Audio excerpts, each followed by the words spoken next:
Hello, excuse me. Hello. আপনি যাকে ডাকছেন সে এই মুহূর্তে ব্যস্ত আছে, অনুগ্রহ করে অপেক্ষা করুন, একটু পরে আবার চেষ্টা করুন। মানে এক্সকিউজ মি, অ্যাকচুয়ালি আমরা আজকে সকালে সব ফ্রেন্ডরা মিলে কক্সে আসি। দেন বাস থেকে নামার পর আমি একটু ওয়াশরুমে যাই, আমার ফ্রেন্ডরা আমাকে রেখে সব চলে যায়। এখন এখানে তো আমি কোনো মানুষও দেখতেছি না, প্লাস কোনো গাড়ি, তার উপর কোনো নেটওয়ার্কও নাই। আমি ওদের সাথে কোনোভাবে কন্ট্যাক্ট করতে পারতেছি না। এখন আমি তো এখানে একদম হারিয়ে গেছি। কি লাক আপনার! মানে আমি গত 5 বছর ধরে হারানোর ট্রাই করতেছি, যেখানে চোখ যাচ্ছে সেখানে চলে যাচ্ছি, কিন্তু হারাইতে পারতেছি না। আর আপনি না চাইতেও পেয়ে গেলেন। কি বলতেছেন এগুলা?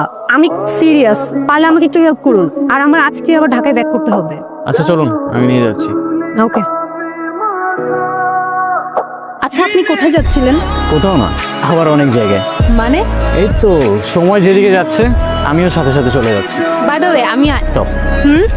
আপনি আপনার নাম বলবেন, তারপর আমরা একে অপরকে জেনে যাব, কোথায় থাকেন, কি করেন। ও wow, same pinch, what a small world হয়ে যাবে।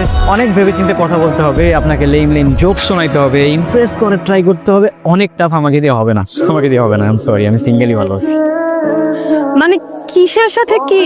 আমি তো সিম্পলি পরিচয় হচ্ছিলাম। পরিচয় হয়ে কি লাভ? এমনিই তো ভালো। আমি আপনার কাছে আগন্তুক, আপনি আমার।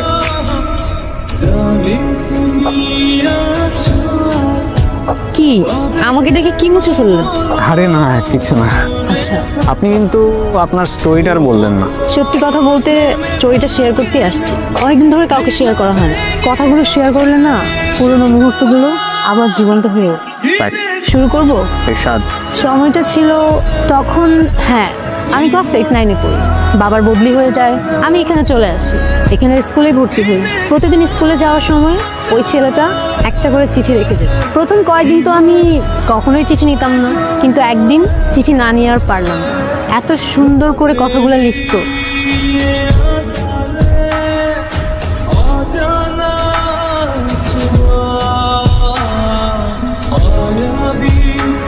জানেন, ও প্রত্যেকটা দিন চিঠি লিখতো, প্রত্যেকটা দিন। আর এত সুন্দর করে চিঠি লিখতো, আগেই তো বললাম, মানে ওর প্রেমে পড়তে আমি বাধ্য হয়ে। ইন্টারেস্টিং। আচ্ছা, তারপর কি হলো? তারপর আর কি, ওর সাথে সাথে আমিও ওকে চিঠির উত্তর দিয়ে আসতাম। এরকম করেই কাটছিল। আমি ওকে না দেখেও ওর মায়ে পড়ে গিয়েছি। আপনি যখন স্টোরিটা বলতেছিলেন না, আমার ইমাজিনেশনে সবকিছু ভাসছিল। I don't know why. ওর সাথে আমার প্রতিদিনই চিঠি দেওয়া নেওয়া হতো। ওকে কতবার বললাম আমার সামনে এসে দেখা করতে, ও কখনো করেনি। তারপর আর কি, বাবার বদলি হয়ে যায়, আবার ঢাকায় চলে যেতে হয়। তখন তার ফেসবুক, হোয়াটসঅ্যাপ কিছুই ছিল না, তাই ওর সাথে আমার কমিউনিকেশন রাখাটা পসিবল ছিল। আচ্ছা, আমার না চলে যেতে হবে, আমার হাতে আর তেমন সময় নাই। আমার আজকে রাতেই ফ্লাইট, মিস করা যাবে না। চলে যাচ্ছেন? হ্যাঁ। Oh, I have something for you. কি? This is for you. আমার জন্য? আমার জন্য হয় কিভাবে? আপনার সাথে তো আমার আজই পরিচয়। এই তো কিনলেন কখন? আপনি মজা করছেন তাই না? সময় হলে ঠিক বুঝতে পারবেন। আসি, ভালো থাকবেন।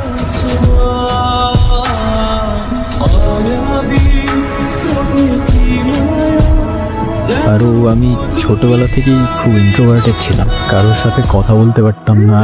আর সেখানে আমি তোমায় ভালোবাসতাম, কিভাবে তোমার সামনে গিয়ে দাঁড়াতাম আমি বুঝতাম না। কিন্তু আমি সেদিন এসেছিলাম, আমি এসেছিলাম, তোমার চিঠিটা পড়ে সেখানেই দাঁড়িয়েছিলাম। প্রতিদিন আগের মতোই চিঠি দিতাম আর দাঁড়িয়ে থাকতাম তোমার অপেক্ষায়, কিন্তু তুমি আর আসোনি, কখনো আসোনি।